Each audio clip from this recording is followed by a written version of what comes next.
जी तो अस्सलाम वालेकुम, welcome back to another video and welcome back to another episode of this lab series. सबसे पहले तो मैं छोटा सा इंट्रो देता जाऊँ। लैब सीरीज़ है क्या? लैब सीरीज़ हमने एक नया प्रोग्राम लॉन्च किया जिसमें हम एवरी सिंगल टेस्ट जो हमारी लैब में परफॉर्म होता है उसके बारे में हम डिस्कशन करेंगे। ये मेरा एक स्टूडेंट है, हाथ हिला दे भाई है।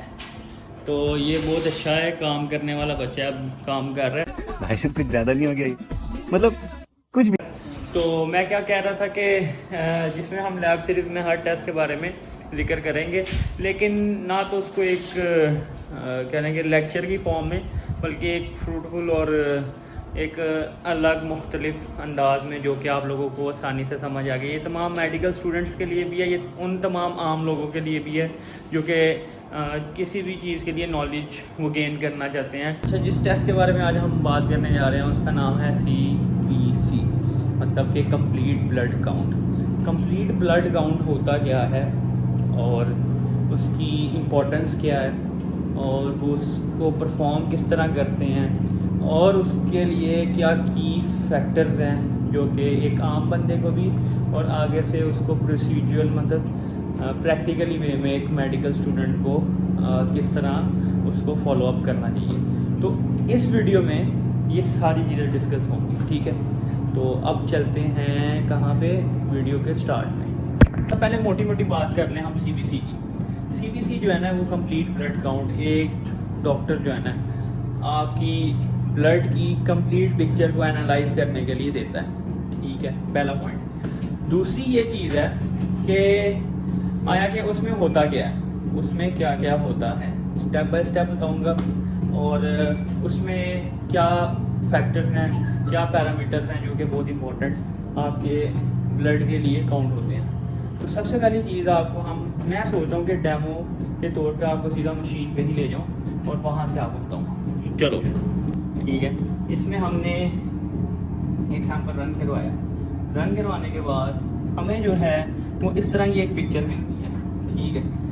इसके जो सबसे पहले पार्ट में है WBC, ये आपके वाइट ब्लड सेल हैं। उसके बाद ये आपको कुछ पैरामीटर्स नज़र आ रहे हैं, इसके बारे में आपको मैं डिटेल में बताता हूँ। फिर उसके बाद RBCs हैं, फिर उसके बाद HB है, फिर उसके बाद HCT है, MCV and so on and then platelets. ये एक पिक्चर है किसकी? आपके ब्लड के टेस्ट की। अब इसको हम वो जिस तरह आपको प्रिंट में मिलता है वो एक अलग से टॉपिक है कि वो सारों का डेटा सेव होता है और वो सॉफ्टवेयर में उसको जब एंट्री करते हैं उसके बाद जो है वो एक अलग तरीके अलग फॉर्म से आपके पास प्रिंट आ जाता है। अब इसमें आपने देखा होना है कि WBC के नीचे जो 3-4 पैरामीटर्स वो क्या हैं? वो बेसिकली हैं WBC डिफरेंशियल। अच्छा, तो अब हम कैमरा साफ कर लेते पहले, ऐसे ठीक हो गया। हाँ, अच्छा दोबारा अच्छा, तो अब हम जिसके बारे में बात कर रहे थे कि मैं थोड़ा सा ना उसे एक्सप्लेन कर देता हूँ कि WBC डिफरेंशियल और RBC, उसके बाद आपका है HB हीमोग्लोबिन, HCT हेमाटोक्रिट्स और MCV मतलब मीन कार्पसल वॉल्यूम, और उसके बाद आपका जो मेन इंपॉर्टेंट है वो है प्लेटलेट्स, ठीक है। ये 6-7 पैरामीटर्स हैं जो कि बहुत इंपॉर्टेंट रखते हैं आपकी एक कंप्लीट ब्लड की पिक्चर को जो है ना एनालाइज करने के लिए। तो इन पैरामीटर्स को देखते हुए जो डॉक्टर है ना वो कोई सजेशन या एडवाइस देते हैं। अब ये है बात कहाँ पे ख़त्म होनी है, बात यहाँ पे ख़त्म होनी है कि वो ये है कि कोई जैसे WBC यानी जो आपका ल्यूकोसाइट्स काउंट होता है या आपकी उसे हम टोटल ल्यूकोसाइट्स काउंट भी कहते हैं, डिफरेंशियल ल्यूकोसाइट्स काउंट भी कहते हैं, जो आपको WBC डिफरेंशियल हम कहते हैं। तो उनमें अब नॉर्मेलिटीज़ का मतलब ये है कि आप इट्स नॉट मीन कि आपको कोई कैंसर, ब्लड कैंसर एक्सेट्रा ही हो सकता है, लेकिन यह है कि कुछ बॉडी में इन्फेक्शन की वजह से भी इस तरह के इश्यूज़ आते हैं। तो बॉडी में इन्फेक्शन की वजह ब्लड में इन्फेक्शन होना और यह है कि स्वेयर केसेस में आपको जो ब्लड कैंसर्स के जिसमें CML और इस तरह के डिफरेंट मतलब causes and you can say कि इश्यूज आते हैं, तो इनको देखते हुए अपने इसके साथ साथ अगर हम बात करें RBC आपके रेड ब्लड सेल्स, उसमें कमी की वजह से बहुत से मसले होते हैं। आपकी HB हीमोग्लोबिन की वजह से, उसको ही देखते हुए आपके जो HCT हैं, HCT बेसिकली आपका हेमाटोक्रिट्स होता है और वो percentage of red blood cell in your blood, ठीक है। और इसके साथ मीन कॉर्पसल वॉल्यूम और साथ ही साथ आपके जो क्लॉटिंग फैक्टर्स की अगर उनको लेके हम बात करें तो आपके प्लेटलेट्स हैं। तो ये एक क्या लेंगे, थोड़ा सा मैंने डिफ़ाइन किया इसको, not I am explaining all these thing but I just defined के ये कुछ पैरामीटर्स हैं और उनकी ये आगे से थोड़ी सी डिस्कशन थी जो मैंने की। अब इसको करते किस तरह, ठीक है, मेन और इम्पॉर्टेंट पॉइंट।